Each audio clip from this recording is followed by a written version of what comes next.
आज यानी 5 अप्रैल दिन शुक्रवार को लोकसभा चुनाव 2024 को लेकर कांग्रेस ने अपना जो घोषणा पत्र है वो जारी किया है। उस घोषणा पत्र को उन्होंने न्याय पत्र नाम दिया है। 48 पेज का ये घोषणा पत्र है। इसमें महिला, युवा, किसान, मजदूर इन लोगों को फोकस किया गया है खास तौर पर। इस घोषणा पत्र में और क्या खास बातें हैं, हम अपने साथी अभिनव से इसमें ज़्यादा बात करेंगे।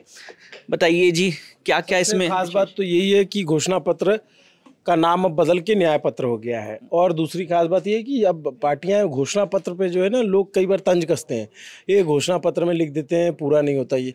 तो आप देखेंगे बीजेपी भी जब जारी करती है तो संकल्प पत्र और इस तरीके से, अब कांग्रेस ने भी उसी फॉर्मूले को अपनाया, एक तरीके से न्याय पत्र। खैर, इससे इतर जो बड़ी बातें हैं वो 30 लाख रोजगार की बात है कि जो 30 लाख रिक्त पदों की भर्तियां करेगी कांग्रेस पार्टी। 1 लाख रुपए प्रति साल घर की बुजुर्ग महिला को दिया जाएगा, ये वादा है। वादा है कि अग्निवीर योजना को जो है रद्द किया जाएगा। वादा है कि जीएसटी गारंटी कानून दिया जाएगा। इस तरीके के तमाम वादे हैं और उन वादों को लेकर के एक तरीके से जब कोई पार्टी घोषणा पत्र जारी करती है तो एक तरीके से मोटी मोटी बुकलेट होती है, बुक होती है। उसमें अलग अलग सेगमेंट होते हैं। उसमें युवाओं का अलग सेगमेंट होता है, किसान का, संविधान का। तो इसमें बहुत रोचक जो है वो देखने वाली बात है कि कांग्रेस पार्टी ने एक वादा ईडी पर भी किया है और एक वादा मीडिया पर भी किया है। तो जिसको लेकर के सबसे ज़्यादा सवाल उठाए जाते रहे विपक्ष की तरफ से, उसको कांग्रेस पार्टी ने अपने घोषणा पत्र में शामिल किया। और मुझे लगता है कि कमोबेश ये पहली बार है जो कोई पार्टी मीडिया को अपने घोषणा पत्र में ले आ रही है और उस पे बात कर रही है कि क्या क्या मीडिया के लिए करेंगे। जो ईडी का नाम नहीं लिखा हुआ है, लेकिन वो उन शक्तियों और इस तरीके की बातें कि वो जो ताकतवर संस्थान है, जो संवैधानिक संस्थाएं हैं, उन पर किस तरीके से बात होगी। तो अगर हम पेज दर पेज बात करें विकास, तो सबसे पहला पन्ना जो इनका है वो पहले बताता है कि हम क्या करेंगे, अपना बताने का, हिस्सेदारी, न्याय, और इस तरीके से कई सारे सेगमेंट में बांटा गया है। तो जो हिस्सेदारी न्याय, जो सामाजिक न्याय की बात की गई, तो उस वाले चैप्टर में, जो पहला चैप्टर है इसका, उसमें ये कह रही है कि घर बना करके देंगे। आरक्षण की बात की है कि सबसे बड़ा जो इसमें घोषणा है पहले पॉइंटर में, कि जो 50% आरक्षण का कैप है, जो लगता है, उसको ये हटाएंगे। जो अनुसूचित जाति, अनुसूचित जनजाति, अन्य पिछड़ा वर्ग एवं गरीब सामान्य वर्ग को मिलने वाले आरक्षण पर 50% का कैप हटाएगी, जिसको बार बार कहीं कोई राज्य सरकार लागू कर देती है तो सुप्रीम कोर्ट में उसको चैलेंज किया जाता है और सुप्रीम कोर्ट से वो हट जाता है। इसमें जातिगत जनगणना की भी बात कही है। हाँ, जातिगत जनगणना के तो राहुल गांधी हर घूम के जो भी रैली करते हैं तो वो ये बात कहते हैं जातिगत जनगणना करें। ये पहली बार सामने आया कि 50% का जो कैप है उसको कांग्रेस पार्टी हटाएगी, ऐसा अपने घोषणा पत्र में वादा किया है। ईडब्ल्यूएस को कहा है कि सभी जातियों के लोगों को जो है ईडब्ल्यूएस में, जो आर्थिक रूप से कमजोर वर्ग है, उसमें सभी जाति के उस वर्ग में आने वाले लोगों को प्राथमिकता दी जाएगी और भूमिहीनों को ज़मीनें वितरित करी जाएंगी। अब ये ज़मीन कहाँ से वितरित होगी, ये भी बड़ा सवाल है। वादा है और वादे चेक किए जाते हैं। चुनाव जीतने वाली पार्टी अगर जीत जाती है तो उसके बाद पूछा जाता है कि भाई आपने ये वादा पूरा किया कि नहीं। फिलहाल कांग्रेस ने ये लिखा है कि ज़मीनें वितरित की जाएंगी जो भूमिहीन लोग हैं। छात्रों के लिए कई सारे वादे किए गए हैं। इसमें ये भी कहा गया कि शैक्षणिक संस्थानों में जो वंचित समुदाय के छात्र हैं उनके साथ होने वाले भेदभाव को रोकेगी। तो यहाँ इशारा रोहित वेमुला केस से है और उसको लेकर के एक पॉइंट फिगर आउट किया। आप इसमें ये जब आप घोषणा पत्र पढ़ेंगे तो आपको तमाम पिछले 5 साल की घटनाओं को इर्द गिर्द रखते हुए जो कांग्रेस के या विपक्ष के आरोप रहते थे और बीजेपी पे जिन चीज़ों के आरोप लगाए जाते थे, बीजेपी का भी घोषणा पत्र आएगा, उसको भी हमें देखना बड़ा दिलचस्प रहेगा, क्योंकि बीजेपी ने पिछली बार जो वादे किए थे, क्या वो वादे पूरे किए और इस बार के घोषणा पत्र में कौन से वादे कैरी फॉरवर्ड किए गए। अल्पसंख्यकों को लेकर के बात की गई है इसमें, इस घोषणा पत्र में, कि उन्हें जो है भागीदारी उनकी बढ़ाई जाएगी और जो सेकुलर इतिहास रहा है हिंदुस्तान का। और एक बात जो इन्होंने कही, कांग्रेस का मानना है कि तानाशाही या बहुसंख्यकवाद के लिए देश में कोई जगह नहीं है। तो ये अपने यहाँ पे स्टैंड कांग्रेस ने इस मुद्दे पर क्लियर किया हुआ है अनुच्छेद के 16, 15, 25, 28, 29, 30 के तहत अल्पसंख्यकों को मिलने वाले मौलिक अधिकारों का आदर करेगी और उन्हें बरकरार रखेगी। तो ये एक तरीके से आप मोटा मोटी देखेंगे जो उनका सामाजिक खांचा है उस पर बात की गई है। इसमें जो बुजुर्ग लोग हैं उनके लिए भी ऐलान किया गया कि उनकी पेंशन को जो 1,000 रुपये प्रति माह किया जाएगा और LGBTQIA समुदाय की भागीदारी जो है उसको सुनिश्चित किया जाएगा, उसको कानूनी मान्यता दी जाएगी। स्वास्थ्य में जो इनका चिरंजीवी योजना थी राजस्थान की 25 लाख रुपए का बीमा, जिस योजना के दम पे अशोक गहलोत सरकार ने चुनाव लड़ा और उसका आप देखेंगे तो आप जीती भले नहीं कांग्रेस पार्टी, लेकिन सीटों में थोड़ा असर तो रहा उस योजना का, क्योंकि कांग्रेस जब हारती थी राजस्थान में तो 50 और 30 पे आ जाती थी, इस बार 70 के ऊपर रही। तो कहीं ना कहीं जानकार ये मानते हैं कि उस योजना का थोड़ा बहुत योगदान रहा कि 25 लाख का बीमा। तो इस बार राष्ट्रीय स्तर पर 25 लाख का बीमा देने की बात कही है। आयुष्मान योजना का काउंटर, आयुष्मान योजना का काउंटर आप उसको कह सकते हैं, बिल्कुल। और मेडिकल कॉलेज खोलने के लिए जो 75% पदों का जो कानूनी अनिवार्यता रहेगी कि भाई वहाँ पे पद भरे रहें, तभी ये भी एक तरीके से तंज है कि मेडिकल कॉलेज आप सिर्फ बिल्डिंग खोल देने से मेडिकल कॉलेज नहीं बन जाते, वहाँ पे स्टाफ होना चाहिए, वहाँ पे फैकल्टी होनी चाहिए। इसको लेकर के एक हिडन मैसेज देने की कोशिश की है। और भी तमाम तरीके के वादे टीकाकरण को लेकर, युवाओं का जो युवा न्याय है उसमें इन्होंने जो सबसे बड़ा वादा किया वो ये कि 30 लाख रिक्त पदों को जो है भरेंगे, वो एक बड़ा वादा है। अब तक इस तरीके से नंबर में, जैसे बीजेपी भी आरोप लगता था 2 करोड़ का वादा किया, मैं बहुत स्पष्ट और बहुत जिम्मेदारी से बात कहना चाहूँगा कि बीजेपी ने अपने घोषणा पत्र में 2 करोड़ रोजगार देने का वादा नहीं किया था। ये चुनावी रैलियों में बातें हुई, लेकिन रैलियों में भी उस तरीके से खुल करके बात नहीं हुई। मतलब एक आध आगरा की एक रैली है जिसका जिक्र किया जाता है, लेकिन आप उसको भी ध्यान से सुनेंगे तो उसमें भी बात एक लाइन पे नहीं है, बोला गया है, लेकिन वही है कि जो डॉक्यूमेंटेड है उस पर आप ज़्यादा सवाल उठाते हो।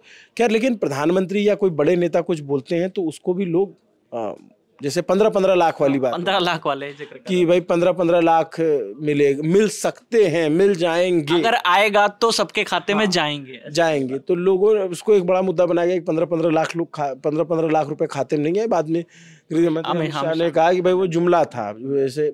और एक बात कही कि किस साल से जो कम उम्र के युवा हैं उनको जो है जो खेल में है उनको, खिलाड़ियों को 10,000 रुपये जो है छात्रवृत्ति दी जाएगी। कांग्रेस सरकारी परियोजनाओं और सरकारी पदों के आवेदन का शुल्क समाप्त कर देगी। जो अब तक फॉर्म भरने के लिए फीस ली जाती है, किसी परीक्षा में 1,000, किसी में 500, और वर्ग के हिसाब से होता है कि इस वर्ग की किस तरीके से दिया जाएगा, उसको खत्म करने की बात कांग्रेस पार्टी अपने घोषणा पत्र में कर रही है। और पेपर लीक को लेकर के भी बनाया। हालांकि कांग्रेस की जो राजस्थान सरकार थी उसमें भी खूब पेपर लीक हुए और युवाओं ने खूब आंदोलन किए। फिर कानून भी लेकर आए थे, हम कानून लेकर आए, लेकिन वो कितना लागू हुआ और कितना ज़मीन पे आया उस पर भी सवाल रहता है ना। लेकिन इसमें इन्होंने कहा कि फास्ट ट्रैक अदालतों का गठन करेंगे और पीड़ितों को आर्थिक मुआवजा प्रदान करेगी। तो ये एक वादा किया इन्होंने। शिक्षा को लेकर के भी कई सारे वादे हैं इनकी तरफ से। सबसे बड़ी बात जो इसमें ये बोले, जो नई शिक्षा नीति जो एनडीए की सरकार ले आई है उसको हम देखेंगे, उस पर हम विचार करेंगे, उसमें संशोधन करेंगे, क्योंकि कई विद्वानों ने उस पर सवाल उठाए। हालांकि कई विद्वानों ने उसकी तारीफ भी की है जो उस नीति से सहमति रखते हैं।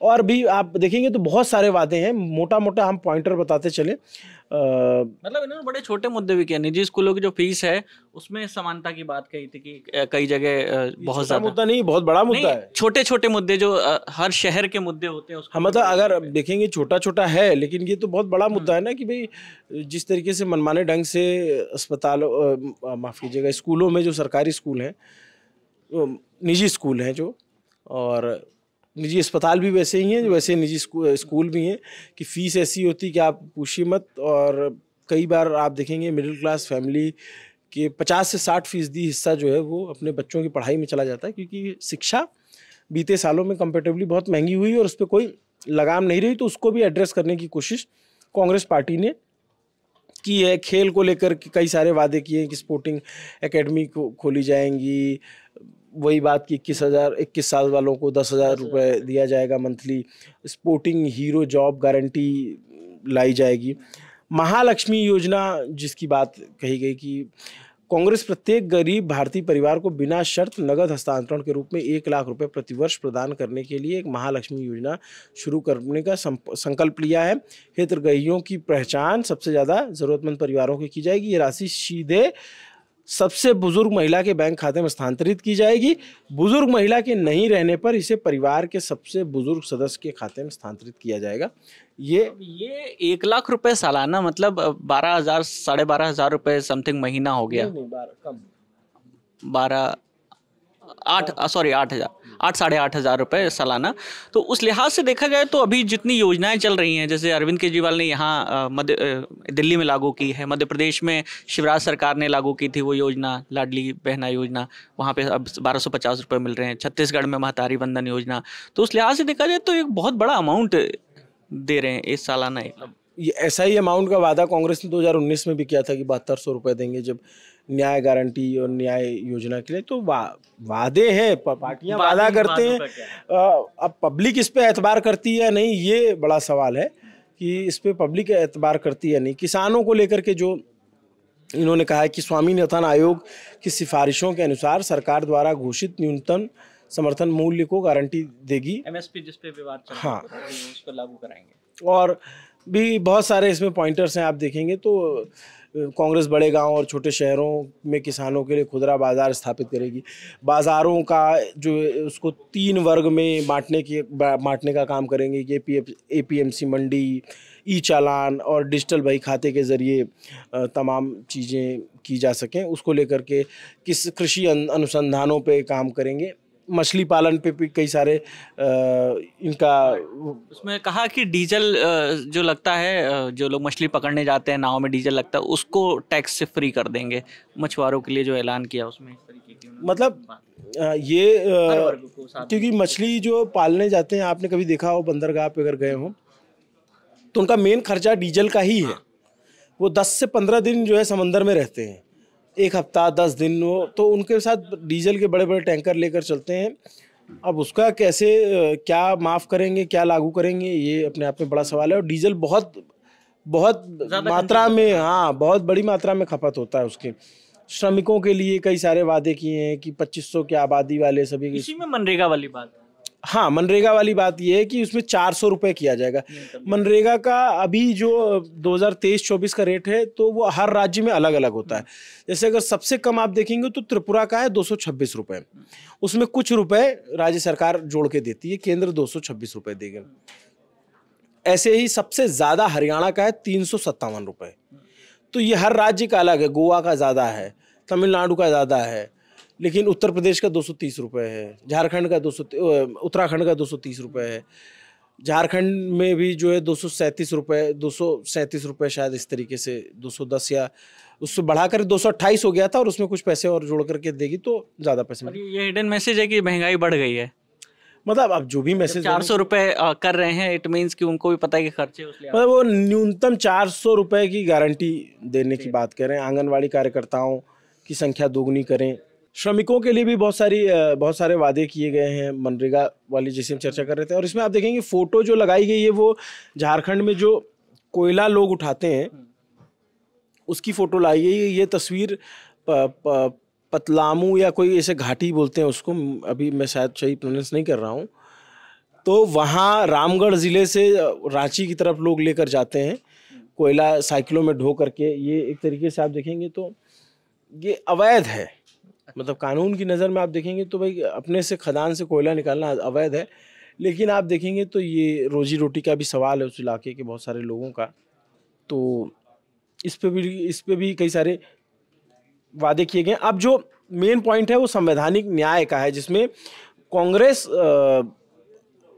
जिसकी लड़ाई वैचारिक लड़ाई है, जैसे हर होता है ना कि आप हर वोटर वर्ग को सूचित कर रहे हो, तो उसमें आपने युवाओं को कर दिया, किसानों को कर दिया। ये वैचारिक लोगों के लिए है कि कांग्रेस आपको भय मुक्ति का वादा करती है, मीडिया की पूर्ण स्वतंत्रता और भाषण की अभिव्यक्ति स्वतंत्रता बहाल करने का वादा, मानहानि का जुर्म को अपराध मुक्त करने का वादा, जिसमें राहुल गांधी को खुद सजा हुई थी। इंटरनेट के मनमाने अंधाधुंध निलंबन, जैसे कई बार होता है ट्विटर पे किसी का अकाउंट सस्पेंड हो गया, यूट्यूब का किसी का बंद कर दिया गया। वो भी ये इसमें उसकी भी बात की है जो इंटरनेट शटडाउन कर देते हैं। राजस्थान में पेपर लीक हुआ तो इंटरनेट शटडाउन कर दिया, जम्मू कश्मीर में हमेशा मतलब वो हाँ, निजता का अधिकार और ये सब की बातें हैं। कांग्रेस जो है शांतिपूर्वक एकत्र होने और संगठन का अधिकार बनाने में विश्वास रखती है, इस तरीके की बातें। जो एक लाइन इसमें इन्होंने कहा कि कांग्रेस जो है कोई भी जो है भोजन पहनावे, हाँ ये भी इंटरेस्टिंग है, भोजन पहनावे, प्यार, शादी, भारत में किसी हिस्से में यात्रा, निवास, व्यक्तिगत पसंद हस्तक्षेप नहीं करेगी, जिसको हालांकि ये संविधान में हाँ मतलब अधिकार है ये, लेकिन क्या है कि सब इसको इंगित करने की कोशिश की गई, क्योंकि बीते कुछ सालों में वेज नॉन वेज की बहस भी एक तरीके से छिड़ी। और भी बहुत सारे इसमें संविधान की 10वीं अनुसूची में संशोधन करेगी। दल बदल वाला जो बात है कि जो जिससे खुद कांग्रेस बहुत पीड़ित है, कि आप देखेंगे कि 200 पिछले 10 सालों में 200 से ज़्यादा विधायक कांग्रेस से जाकर के बीजेपी में चले गए, या नेता जो विधायक बन गए या विधायक थे और वहाँ जाके विधायक सांसद बने। तो कांग्रेस ने कहा है कि दल बदल कानून लाएंगे और विधानसभा या संसद की सदस्यता स्वतः अयोग्य घोषित हो जाएगी अगर कोई बदल देता है। अभी तक क्या है कि 2/3 वाला नियम है, लेकिन अब ये कह रहे हैं कि 10वीं अनुसूची में संशोधन करेंगे। इसके अलावा जो है जेलों, हाँ अब देखिए कांग्रेस शस्त्र बनाकर उपयोग करने वाली ये बात जो है ना, ये 2 पॉइंटर हैं, ये संवैधानिक और जो वैचारिक वर्ग को कांग्रेस सुनिश्चित करने का वादा करती है कि पुलिस, जांच और खुफिया एजेंसी सख्ती से कानून के अनुसार काम करेंगी। जिन बेलगाम शक्तियों का अभी वो प्रयोग करते हैं, तो यहाँ पे उनका भी नाम नहीं लिया है जो प्रयोग करने का जिन पे आरोप लगता है, और उनका भी नाम नहीं लिया जो बेलगाम शक्तियाँ जिन पे आरोप लगता है कि बेलगाम है, उन्हें कम किया जाएगा। जैसे भी मामला हो उन्हें संसद या राज्य विधानमंडलों की निगरानी में लाया जाएगा। कानून को शस्त्र बनाकर उपयोग करने वाली मनमानी, तलाशी, जब्ती, कुर्की, और अंधाधुंध गिरफ्तारियां, 3rd डिग्री तरीकों, लंबी हिरासतों में मौत, बुलडोजर न्याय को समाप्त करने का वादा। तो आप देखेंगे तो कई सारे खबरें आपके दिमाग में पूरे घूम जाएंगी। जमानत के संबंध में कानून बनाने का वादा करती, जो आशय पुनः स्पष्ट करेगी कि सभी आपराधिक कानूनों में जमानत नियम है, जेल अपवाद है। तो क्या कांग्रेस ये इशारा कर रही है कि वो पीएमएलए एक्ट में बदलाव करेगी? क्योंकि देखेंगे तो जो जमानत नहीं मिलती वो पीएमएलए एक्ट में ही नहीं मिल रही। ईडी जब जिसको जेल में डालती है तो वो लंबा जेल में जाता है।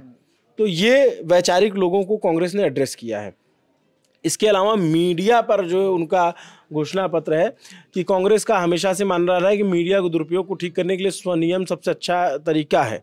स्वनियमन वो तो अभी भी है। कांग्रेस स्वनियमन की प्रणाली को मजबूत करने, पत्रकारिता की स्वतंत्रता की रक्षा करने, संपादकीय स्वतंत्रता को बनाए रखने के लिए भारतीय प्रेस परिषद अधिनियम 1978 को संशोधित करेगी। फर्जी खबरों, पेड न्यूज़ के खतरे से निपटने के लिए जो है संशोधन करेगी। पत्रकारों को राज्य की बलपूर्वक कार्रवाई से बचाने के लिए कानून बनाकर स्वतंत्र पत्रकारिता की रक्षा करेगी। इसमें पत्रकारों की निगरानी, उपकरणों को जब्त करने और उनके स्रोतों को उजागर करने के लिए सरकार की शक्तियों को प्रतिबंधित करना शामिल है। अब आप सोचिए कि किनके किनके उस पर छापा पड़ा था, किनके किनके मोबाइल जमा कराए गए थे। कांग्रेस मतलब आप इसको देखेंगे तो बीजेपी पे अटैक करते हुए कांग्रेस जिसने भी ये घोषणा पत्र बनाया, या जो भी एक टीम होती है घोषणा पत्र बनाने वाली, तो चिदम्बरम के नेतृत्व में बनी। हाँ, तो फिर मीडिया में एकाधिकार और इस तरीके की बातें, उसको नियंत्रण को रोकना, इंटरनेट की स्वतंत्रता को बनाए रखने, इंटरनेट को मनमाने ढंग से और बार बार बंद करने पर रोकने को कानून पारित करेगी। कांग्रेस सिनेमेटोग्राफी अधिनियम 1952 में संशोधन करेगी ताकि यह प्रावधान किया जा सके केंद्रीय फिल्म प्रमाणन बोर्ड पारदर्शी और उचित मानदंडों पर प्रमाण पत्र जारी। सर्टिफिकेशन में बहुत सारी शिकायतें आती रहती हैं। न्यायपालिका के लिए कहा है कि हम ज़्यादा से ज़्यादा पदों को भरेंगे जितने भी खाली हैं। भ्रष्टाचार विरोध में कांग्रेस ने बॉन्ड की फोटो लगाई, इलेक्टोरल बॉन्ड की इलेक्टोरल बॉन्ड की फोटो यहाँ पे लगा दी है। और इसमें जो है साथ में कहा भी है कि भाजपा एक विशाल वॉशिंग मशीन बन गई है। भाजपा में शामिल होने वाले पंजीकृत मामलों के आरोपियों को कानून से बचने की अनुमति दी गई है। अच्छा, उनका कहना है कि जो लोग जो कांग्रेस में थे उन पर मुकदमे थे और बीजेपी में चले गए, वो धुल गए, तो उनके मुकदमे भी खोले जाएंगे। हाँ, मतलब इस तरीके की बात है। और भी ऐसे बहुत सारे पॉइंटर हैं। 48 पन्ने का पूरा घोषणा पत्र है और जिसको जानना होगा ये इंटरनेट पे उपलब्ध है। हमने मोटा मोटी पॉइंट जो इसके थे वो आपको बता दिए। आपको ये जानकारी कैसी लगी आप बताइएगा।